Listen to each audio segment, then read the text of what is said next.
Alexa, take a selfie. Okay.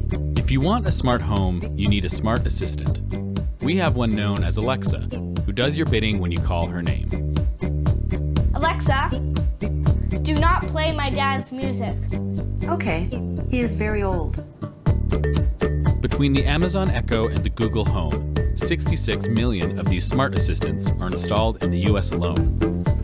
Alexa, set the light setting to light green. Okay. It's fun to have your own artificial intelligence, but to be honest, we haven't found it indispensable. Amazon gets to listen in on our conversations, and in return, I get a glorified clock radio. These AI assistants need planetary scale infrastructure to operate, and the impact of that technology on the planet's climate isn't virtual or in the cloud, it's real. But to understand the climate impact of an artificial intelligence, first we need to understand how it actually works. So can you draw what happens when Alexa turns on the light? So I'm here, this is me.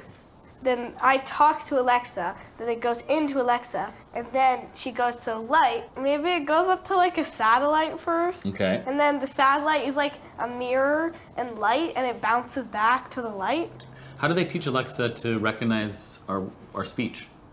Well, maybe like they said every word in the universe to Alexa. They were just blabbering it out to Alexa. Okay. Maybe, I don't know. I think that actually is pretty close to how it works. 50 people talked to Alexa for maybe like a month, and that's how Alexa learned to socialize and speak. Not bad. AI does actually need to be taught by humans.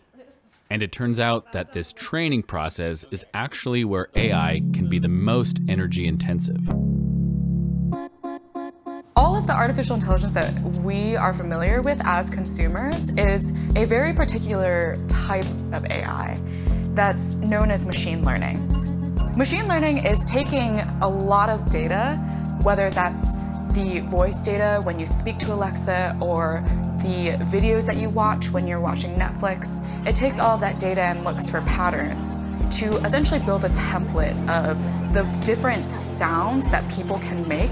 It can then use that template to figure out which words those sounds correspond to.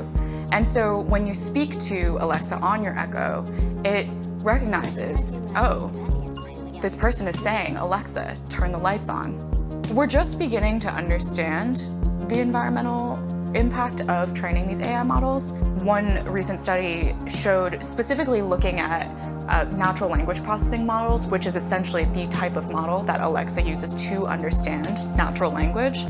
The amount of carbon that would have been emitted would be equivalent, essentially, to the amount of carbon that 5 cars emit in their lifetime. Karen's reporting is from a study by the University of Massachusetts Amherst, where researchers assessed the carbon emissions created from training common natural language processing models. The carbon emitted from producing the required electricity was also more than 315 round-trip flights between New York and San Francisco. The cloud, it evokes this ethereal being that is somehow just floating in the sky. But what's actually happening is that there's actually these giant sweaty computers crunching in a room somewhere.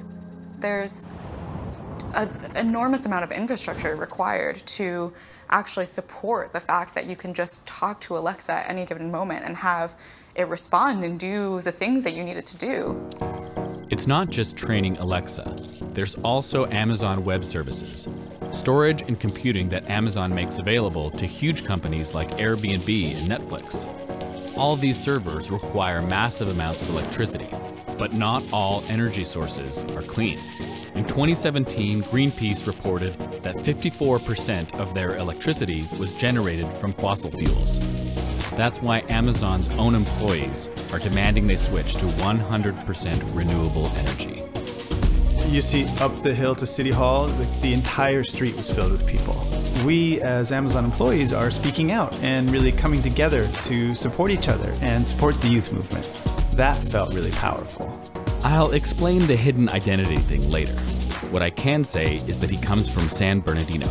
He spoke out because the region has one of the highest concentrations of Amazon warehouses in the US. Workers in these warehouses are also organizing.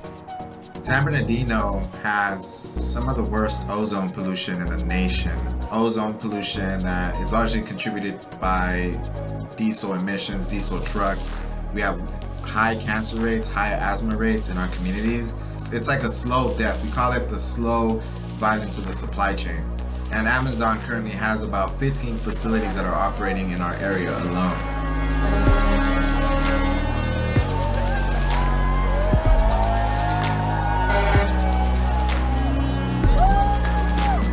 And so we want sustainable jobs, jobs that will provide full-time pay, full-time benefits. We want employment training for people who want to maybe move up and become a tech worker eventually. These actions are being noticed. A day before Amazon workers walked out to demand climate action, Jeff Bezos announced a pledge to reach net zero emissions by 2040, 10 years short of workers' demands. I wish you could have met this guy, but the day after I recorded this interview, Amazon announced a policy change. Employees who spoke to the media about Amazon's business practices were threatened with termination. Amazon has a choice. It can support workers in taking leadership on the most important issue of our time, or continue to retaliate against workers who are speaking up for customers, for their families, and who believe Amazon can lead the way to a carbon-free economy. We won't be silenced. We won't be silenced. We won't be silenced.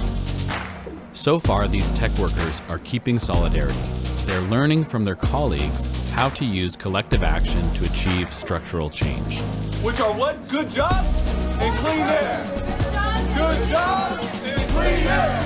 Good jobs and clean air. Good jobs and clean air.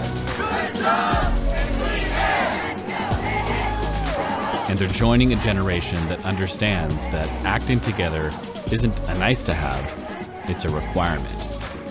As far as making change in the home, I've settled on an organic assistant.